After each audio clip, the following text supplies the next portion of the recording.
ആപ്കി അദാലത്തിൽ Pakistani film star മീരയുടെ മേലുള്ള കുറ്റാരോപണം. ഇവർ ഭയപ്പെടുന്നു. മീര മേഡം, ഇത് സത്യമാണോ?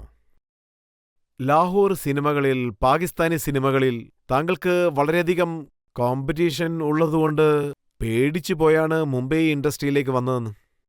എവിടെയാണോ കൂടുതൽ കോമ്പറ്റീഷൻ ഉള്ളത് അവിടെ താങ്കൾ നമ്പർ 1 സ്റ്റാർ ആയിരുന്നു. താങ്കളുടെ പൊസിഷൻ അവിടെ ആരെങ്കിലും മോഷ്ടിച്ചോ? അവിടെ നമ്പർ 1 ആയിരുന്നു, നമ്പർ 1 ആണ്. ഇവിടെ മുംബൈ ഫിലിം ഇൻഡസ്ട്രിയിൽ താങ്കൾക്ക് ധാരാളം ഓഫറുകൾ ലഭിച്ചതായിട്ടാണ് ഞാൻ അറിഞ്ഞത്. തീർച്ചയായും ജോലി നോക്കുകയാണെങ്കിൽ പാകിസ്ഥാനിൽ ഒരുപാടുണ്ട്. ഇപ്പൊ തന്നെ ഡയറക്ടേഴ്സ് പലരും എന്റെ സൈൻ വാങ്ങാൻ വരുന്നുണ്ട് അവിടെ. പിന്നെ ഇവിടെ ഹിന്ദുസ്ഥാനിലും പലരും എന്റെ ഡേറ്റ് ചോദിച്ച് വരുന്നുണ്ട് ഇപ്പോ സിനിമ ചെയ്യാനായിട്ട്. പക്ഷേ എനിക്ക് ക്വാണ്ടിറ്റിയിലല്ല താല്പര്യം, ക്വാളിറ്റിയിലാണ് ഞാൻ വിശ്വസിക്കുന്നത്. എനിക്ക് ഒരുപാട് നല്ല ജോലി ചെയ്യണം, ക്വാളിറ്റി വർക്ക് ചെയ്യണം, നല്ല ബാനേഴ്സിന്റെ കൂടെ, നല്ല ഡയറക്ടേഴ്സിന്റെ കൂടെ, നല്ല നല്ല റോൾസ് ഉണ്ടല്ലോ, അതായത് നല്ല റോൾസ് ചൂസ് ചെയ്യണം എൻ്റെ കരിയറിന് വേണ്ടിയിട്ട് ഫ്യൂച്ചറിൽ. താങ്കളുടെ അച്ചീവ്മെന്റ് എന്താണ്? I am Meera and I want to remain Meera. പിന്നെ ഞാൻ ആസ് മീര ഹിന്ദുസ്ഥാനിലെ ഓഡിയൻസിന്റെ ഇടയിൽ, പിന്നെ ബോളിവുഡിലും സ്വന്തമായൊരു സ്ഥാനം ഉണ്ടാക്കിയെടുക്കാൻ ആഗ്രഹിക്കുന്നു. അങ്ങനെയാണെങ്കിൽ താങ്കൾ ഇന്ത്യയിലേക്ക് വന്നത് ഇവിടെയുള്ള യുവാക്കളുടെ മനസ്സ് കീഴടക്കാൻ വേണ്ടിയാണോ? ഇവിടെ ഹിന്ദുസ്ഥാനിലുള്ള ആൺകുട്ടികൾ വളരെ ചാമിങ് ആണ്, നല്ല ധൈര്യമുള്ളവരാണ് അവരൊക്കെ. പിന്നെ വളരെ പ്രൊട്ടക്റ്റീവാണ് സ്ത്രീകളുടെ കാര്യത്തിൽ അവരൊക്കെ സ്പെഷ്യലി. പിന്നെ ഒരു സ്പെഷ്യൽ ഫീലിംഗ് ഉണ്ട് ഓരോ ഹിന്ദുസ്ഥാനിയുടെ മനസ്സിലും. വളരെ റെസ്പെക്റ്റ് ചെയ്യുന്നുണ്ട് അവർ സ്ത്രീകളെ. അതുകൊണ്ട് തന്നെ ഹിന്ദുസ്ഥാനിലെ ആണുങ്ങളെ എനിക്ക് വളരെ ഇഷ്ടമാണ്.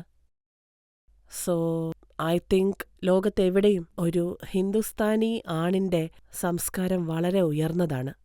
അവരുടെ കണ്ണുകളിലൊരു നാണമുണ്ട്, ധൈര്യമുണ്ട്. ജനങ്ങൾ താങ്കളോട് പല ചോദ്യങ്ങളും ചോദിക്കാൻ ആഗ്രഹിക്കുകയാണ്. താങ്കൾ ചോദിക്കൂ. എന്റെ ചോദ്യം എന്താണെന്ന് വെച്ചാൽ, നിങ്ങൾക്ക് ഒരുപാട് ആഗ്രഹങ്ങളുണ്ടായിരുന്നു, ചില ഇഷ്ടങ്ങളും ഉണ്ടായിരുന്നു. അതായത് താലി, കുങ്കുമം, ഈ കാര്യങ്ങളൊക്കെ നിങ്ങൾക്ക് ഇഷ്ടമായിരുന്നു.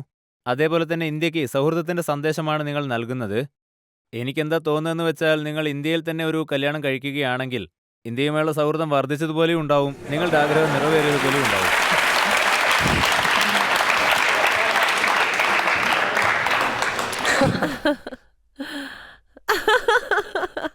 മാഡം, ഒരുപക്ഷെ നിങ്ങൾ കല്യാണത്തെപ്പറ്റി ചിന്തിക്കുന്നുണ്ടെങ്കിൽ എന്റെയും കല്യാണം ഇതുവരെ കഴിഞ്ഞിട്ടില്ല മാഡം.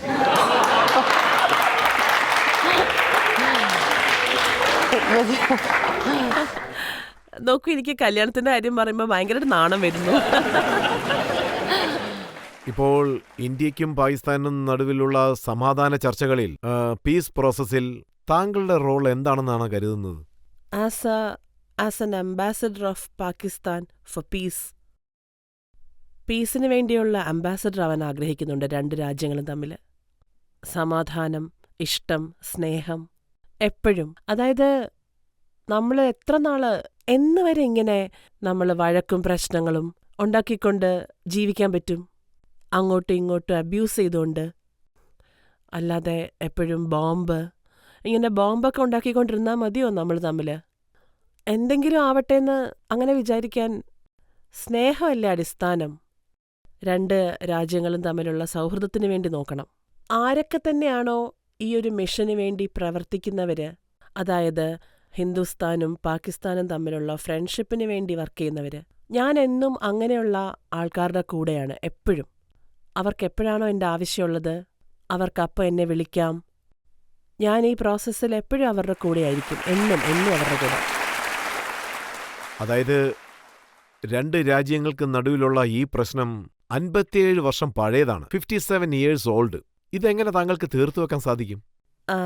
കേട്ടിട്ടില്ലേ, അവസാനം എപ്പോഴും പ്രേമത്തിനായിരിക്കും ജയംന്ന്? എൻ്റെ ആഗ്രഹം ഇതാണ്, ഞാൻ നടക്കാൻ ആഗ്രഹിക്കുന്ന ഇതാണ്.